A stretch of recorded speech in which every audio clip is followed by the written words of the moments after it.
Hello dear students, I am Yogita Patil from PSGP Mandars Junior College, Shahada. So students, today we are going to learn fourth lesson of the first section, Pillars of Democracy. Pillars of Democracy means लोकशाहीचे आधारस्तंभ. Now open your textbook and look at the page number 35. First of all, we are going to discuss icebreakers activities. The first activity is discuss with your partner and choose the correct alternative. तुमच्या मित्रांशी त्या ठिकाणी discuss करायचे आहे आणि योग्य पर्याय निवडायचा आहे.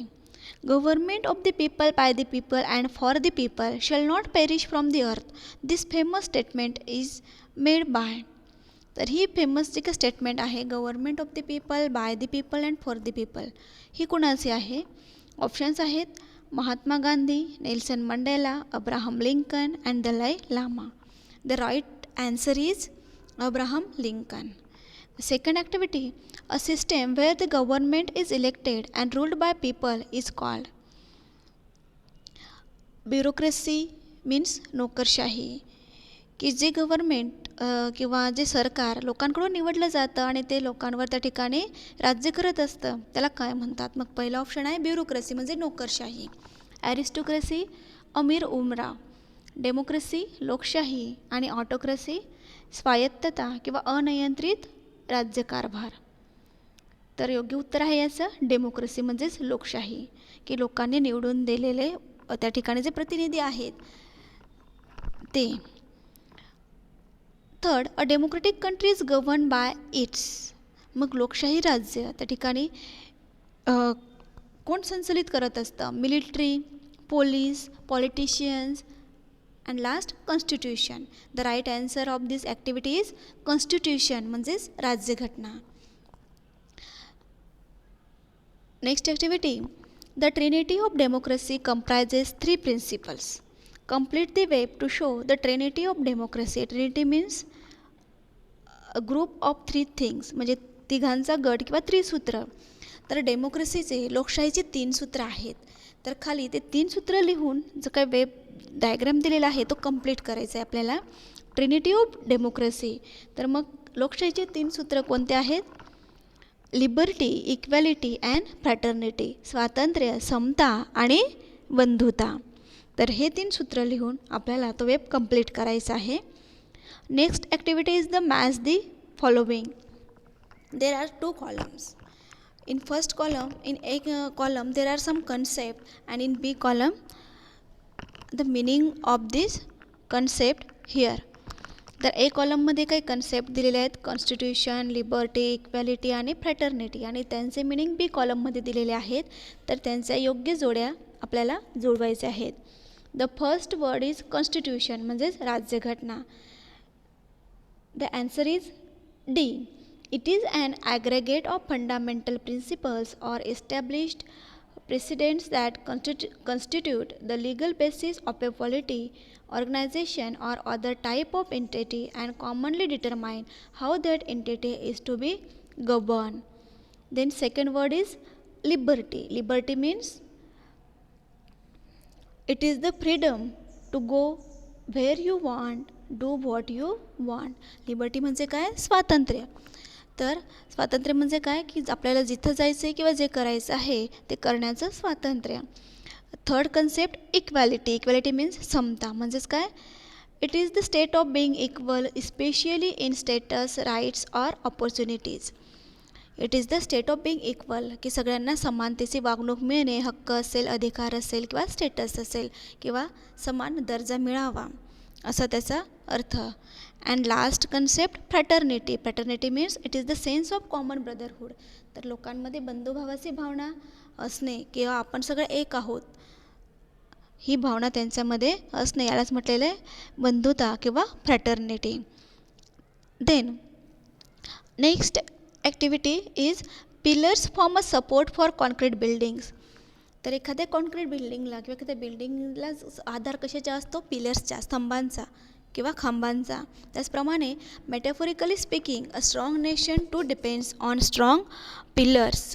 तर सामर्थ्यवान राष्ट्र किंवा मजबूत राष्ट्र जर बनवायचं असेल तर ते मजबूत स्तंभावर अवलंबून असतं असं म्हटलं जातं. So discuss with your partner and explain the pillars of a democratic nation.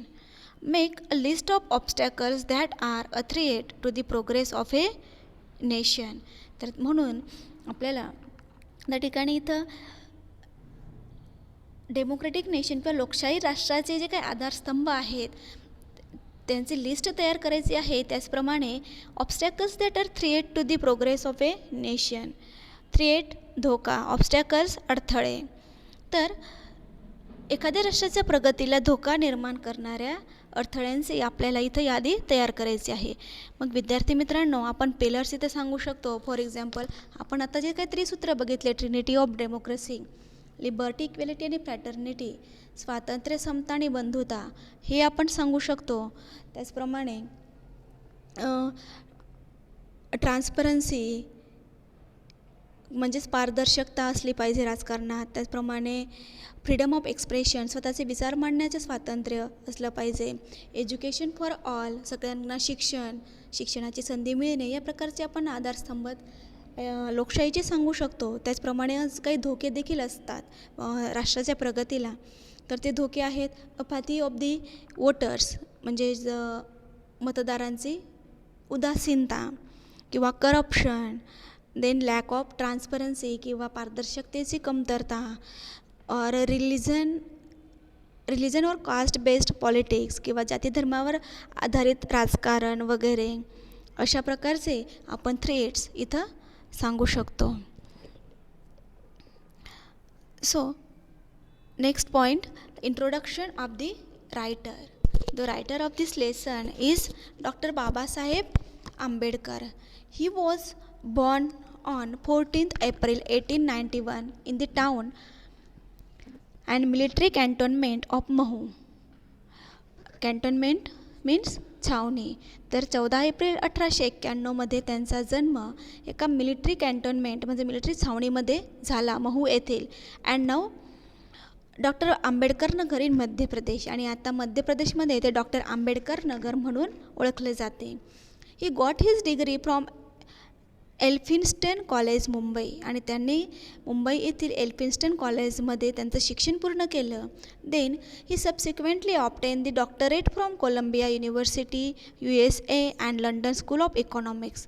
त्यानंतर त्यांनी लागोपाठ त्या ठिकाणी डॉक्टरेटची डिग्री, PhD वगैरे त्यांनी कोलंबिया युनिव्हर्सिटी USA आणि लंडन स्कूल येथून घेतल्या. He was also assigned the big and challenging task of framing the Constitution of India in the capacity of chairman of the drafting committee.